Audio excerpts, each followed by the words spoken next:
Friends, welcome to my channel. आज की video में बात करने वाले हैं बीए प्रोग्राम 6 सेमेस्टर हिंदी का लेके आए हैं फ्रेंड। यूनिट 4 हिंदी सिनेमा और उसका अध्ययन यूनिट 4 है। उसमें आपको बताया था यूनिट 4 में 4 फिल्मों के बारे में फ्रेंड बताया गया है। ठीक है, तो उसमें से एक फ़िल्म आनी है, तो मैंने 3 फिल्म करा दी है फ्रेंड। दीवार, मुगले आजम और मदर इंडिया, ये 3 फिल्म बना दी। आप जाके मेरे चैनल पर देख भी सकते हैं। तो चौथी फिल्म है आपकी फिल्म पीके। तो पीके तो आप लोग बहुत देखे भी होंगे। ठीक है, तो आपने फिल्म की कहानी भी, स्टोरी भी बताओगे फ्रेंड। तो इसमें मैं कुछ ज़्यादा नहीं, बस बताने आऊँ कि कैसे लिखना है। ठीक है, आपको पेपर में। ठीक है, जिससे आपको ज़्यादा लाभ मिल सके। तो चलिए शुरू करते हैं। तो फिल्म का नाम था पीके और ये कब बनाई गई थी? 2014 में। निर्माता थे राजकुमार हिरानी, निर्देशक थे राजकुमार हिरानी और पटकथा किसने लिखी थी? अभिजीत जोशी और राजकुमार हिरानी। ठीक है, दोनों जने ने पटकथा लिखी थी। और रिलीज दिनांक की कब की गई थी फ्रेंड? 19 दिसंबर 2014। किसी भी फिल्म में फ्रेंड रिलीज दिनांक उसका जरूर लिखना है। और देश भारत, भाषा हिंदी। और इस फिल्म का बजट था फ्रेंड 85 करोड़ और इसने बॉक्स ऑफिस कलेक्शन किया था 8,854 करोड़। ठीक है फ्रेंड। कलाकार कौन थे? फिल्म में नाम देखते हैं उनका क्या था। आमिर खान थे, जो पीके का किरदार निभा रहे थे, यानी एक प्रग्रही यानी एलियन का एक किरदार निभाया था। अनुष्का शर्मा जगत जननी जग्गू। ठीक है, न्यूज़ एंकर रहती हैं, न्यूज़ रिपोर्टर रहती हैं। और संजय दत्त भैरव सिंह का किरदार निभा रहे होते हैं। और बोमन ईरानी, जो समाचार चैनल के मुखिया होते हैं, मुख्य होते हैं। ठीक है, सुशांत सिंह राजपूत सरफराज यूसुफ का किरदार निभा रहे थे। ठीक है फ्रेंड। और इनकी मृत्यु हो गई थी 14 जून 2020 में। ठीक है, तो चलते हैं, देखते हैं फिल्म की कहानी क्या है। तो फिल्म पीके राजकुमार हिरानी द्वारा निर्देशित एक सफल फिल्म है। पीके परग्रही यानी एलियन की कहानी। आप लोगों को पता होगा, जो पृथ्वी पर गलती से आ जाता है। फिल्म में फांसी विद्या का सहारा लिया गया है, जो एक रिमोट है जिससे वह एलियन आमिर खान धरती पर आया था। जो एलियन का किरदार निभा रहे थे आमिर खान, वो गलती से धरती पर आ जाते हैं। आप लोगों को बहुत अच्छे से इस बारे में पता भी होगा, आपने फिल्म देखी भी होगी। तो उस रिमोट को एक चोर लेकर भाग जाता है। इसके बाद धरती पर ही वो घूमने लगते हैं। ठीक है, क्योंकि वो जो रिमोट होता है फ्रेंड, आपने देखा होगा फिल्म में, उसके बिना वो नहीं जा सकते थे अपने ग्रह पे। ठीक है, फिर उसके धीरे धीरे वो उनकी मुलाकात किससे होती है? अनुष्का शर्मा से। पीके उसे, ठीक है, घूमते रहता है। इसी क्रम में उसकी मुलाकात जग्गू यानी अनुष्का शर्मा से होती है। पीके उसे पहले किए गए कार्यों के बारे में बताता है कि उसके साथ क्या क्या घटना घटी। ठीक है, किस तरीके से उन्हें कपड़े पहनना सीखे, खाना खरीदना सीखा। ठीक है, वो किस तरीके से दिल्ली आया। ठीक है, तो ये सारी चीज़ें वो बताने लगता है। और ये भी बताता है कि वो एलियन है। ठीक है, सबसे पहले उसने जग्गू को ही बताया था, यानी अनुष्का शर्मा को ही बताया था। ठीक है फ्रेंड, तो आप देख सकते हैं। तो वह बताता है कि किस तरह उसने कपड़ा पहनना और सामान लेना आदि सीखा। इसके अलावा वह बताता है कि भैरव सिंह यानी संजय दत्त से कैसे मिलता है। वह उसे एक जगह से दूसरी जगह ले जाता है, जहाँ एक युवती के हाथ पकड़कर वो 6 घंटे में भोजपुरी सीख लेता है। उसने जब वो बताता है, आपने फिल्म में देखा होगा फ्रेंड, जब वो अनुष्का शर्मा को बताता है कि हमारे यहाँ पे ना कोई कपड़ा पहनता है, ना कोई भाषा है, हम माइंड से बात करते हैं। ठीक है, तो यहाँ जब मैं धरती पे आता हूँ तो मुझे भाषा की ज़रूरत होती है। तो भैरव सिंह मुझे एक जगह ले जाता है, मैं वहाँ से एक युवती का हाथ पकड़कर 6 घंटे में भोजपुरी सीख लेता हूँ। ठीक है, पीके को पता चलता है कि उसके रिमोट को किसी चोर ने लेकर दिल्ली में बेच दिया है। ठीक है, पीके को पता चलता है कि उसका जो चोर है, जो उसका रिमोट लेकर भागा है, और उसने उससे दिल्ली में भागा है। इसलिए वो राजस्थान से दिल्ली आता है। वो जहाँ वो उसे जग्गू मिलती है। एक दिन जग्गू के मन के को पीके पढ़ लेता है। ठीक है, उसे सरफराज के बारे में पता चलता है, जो उससे प्यार करता है। वह इन दोनों के प्रेम की गुत्थी को सुलझाता है। और वह एक अलग कहानी है। अब फिल्म के बारे में देखते हैं। तो फिल्म में एक एलियन बने पीके यानी आमिर खान, ठीक है, एलियन का किरदार निभा रहे होते हैं आमिर खान, को कनेक्ट करने वाला यान का रिमोट है, जो चोर चोरी कर लेता है। वह रिमोट एक पाखंडी बाबा के पास चला जाता है, जिसे वह ईश्वर पद प्रदर्शित करने को बताता है कि ईश्वर की ये देन है, ईश्वर ने मुझे दिया है। रिमोट खो जाने से एलियन के संपर्क अपने साथियों से टूट जाता है। इसी कारण से उसे ज़मीन पर रहना पड़ता है। ज़मीन पर रहने के क्रम वह भारतीय समाज की तमाम विडंबनाओं से परिचित होता है। फिल्म में जग्गू यानी अनुष्का शर्मा आधुनिक विचार वाली मस्त मौला लड़की है, जो कि पाकिस्तान लड़के सरफराज यानी सुशांत सिंह राजपूत से प्यार करने लगती है। जग्गू अपने पिता यानी परीक्षित सहानी, ठीक है, जग्गू के पिता के क्या नाम था? परीक्षित सहानी को अपने प्रेम के बारे में बताती है तो उसे वह साफ मना कर देते हैं, क्योंकि वह एक पाकिस्तानी है। जग्गू के पिता अपने गुरु स्वामी यानी सौरभ शुक्ल, ठीक है, जो गुरु बने रहते हैं वो कौन रहते हैं, सौरभ शुक्ल, से बात करते हैं तो गुरु पाखंडी और बेईमान है। वह कहानी गढ़ता है कि वह लड़का जग्गू को धोखा देगा। गलत फहमी से वह दोनों एक दूसरे से अलग हो जाते हैं, जिससे पाखंडी गुरु को बोलने का मौका मिल जाता है। आपने फिल्म को ज़्यादा देखा होगा फ्रेंड, तो इसमें ज़्यादा मैं कुछ बोलूँगा नहीं, बस थोड़ा सा बताने का ठीक है जरिया बनाया है, फिर आपको लिखने में थोड़ा आसानी होगी। जग्गू जब भारत लौटती है तो उसे उसकी मुलाकात पीके से होती है।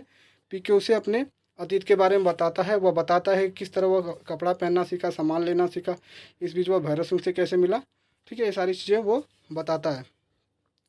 तो एलियन होने के कारण पीके हाथ पकड़कर मन की बात बता देता है। एक दिन पीके जग्गू को पढ़ता है तो उसे सरफराज के बारे में पता चलता है। जब वो उसका हाथ पकड़ता है फ्रेंड, आपने फिल्म में देखा होगा, तो उसको पता चल जाता है कि ये एक पाकिस्तानी लड़के यानी सरफराज से प्यार करती है।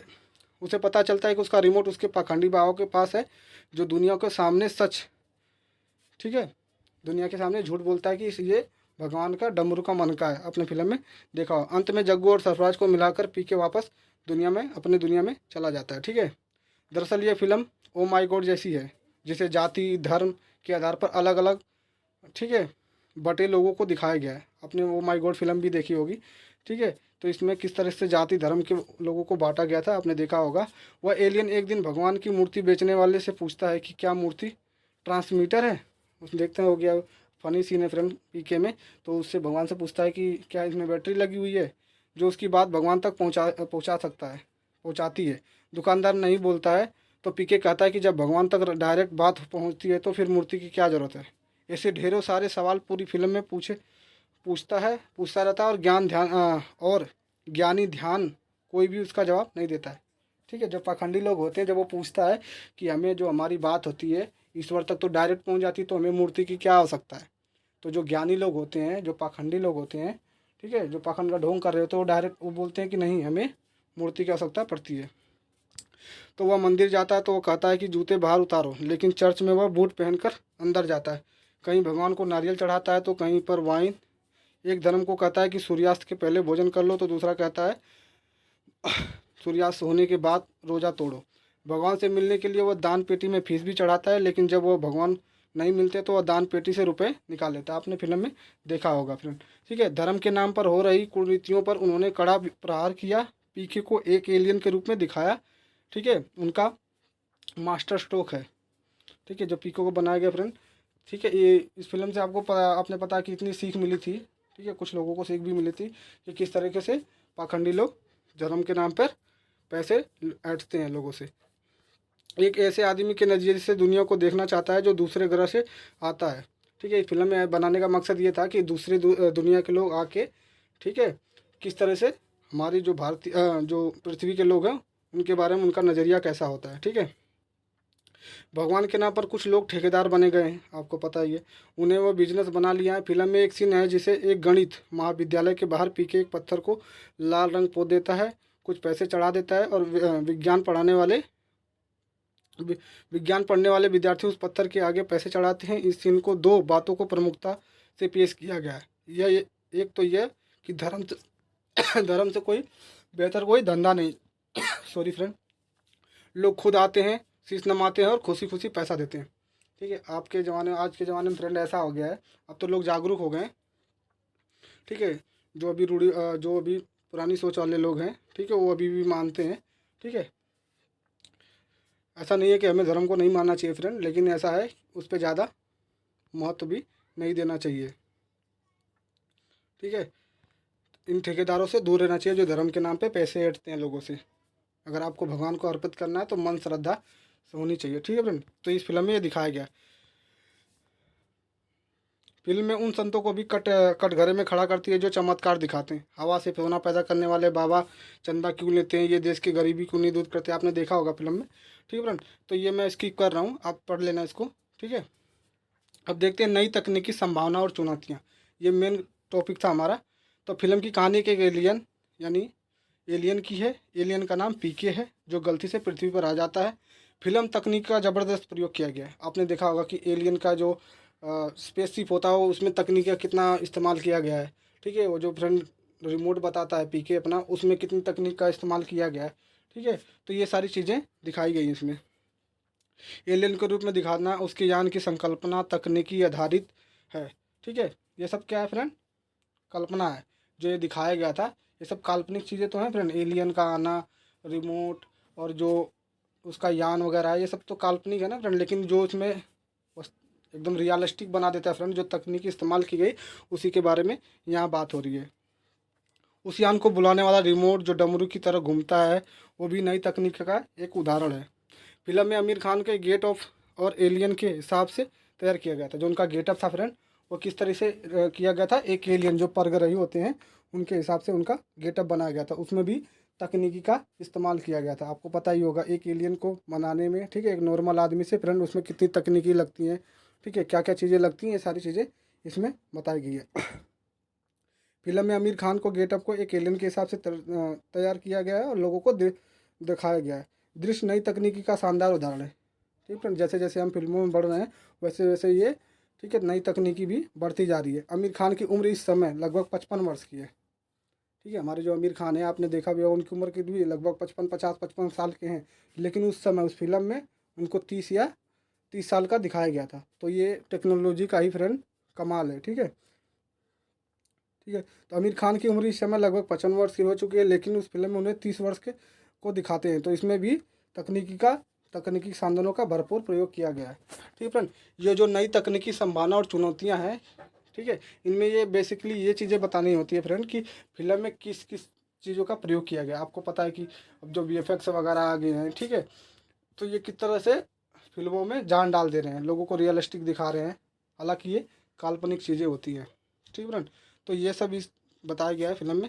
आई होप आपको समझ में आया होगा, ठीक है। मैंने ज़्यादा इसमें कुछ बोला नहीं है फ्रेंड, क्योंकि आपको, मेरे को पता है आप लोगों को ये फिल्म आपने देखी भी होगी और आप अच्छे से इससे परिचित भी होंगे, ठीक है। इसलिए मैंने फ्रेंड इसको लिखने की ज़रूरत नहीं की, नोट्स बनाने की जरूरत आवश्यकता नहीं पड़ी, क्योंकि ये फिल्म आपके दिमाग में छपी हुई है। तो बस लिखने का तरीका कैसे है फ्रेंड, ठीक है, आप इसको इसे लिख देना। और चैनल पे नए हो तो ज़रूर सब्सक्राइब करें, शेयर ज़रूर करें। और पेपर आपके करीब आ गए फ्रेंड, तो अब ये 4 फिल्मों में से पक्का मैं आपको बता रहा हूँ, हर एक वीडियो मैंने बोला है फ्रेंड, आपको एक फ़िल्म करके जाना है। इन चारों फिल्मों को करके जाना, क्योंकि एक फ़िल्म आना निश्चित है, ठीक है। तो मिलते हैं नेक्स्ट वीडियो में, तब तक के लिए जय हिंद।